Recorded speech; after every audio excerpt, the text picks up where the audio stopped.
Here we have the American Fruit Loop bird, very closely related to the Juju bird, but actually in no way alike. Right now we're going to go and try to catch the Fruit Loop bird.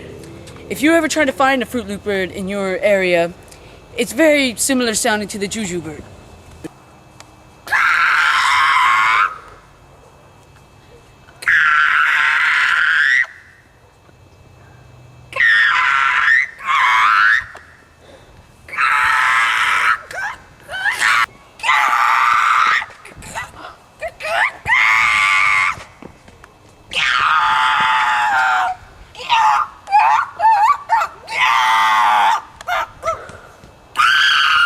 As you can see, it's a very annoying but very handsome bird.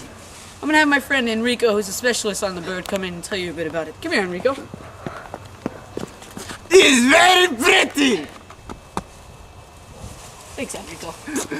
Welcome! My good friend Enrico is going to capture the bird. But for reasons of the network, we can't show you him actually capturing the bird.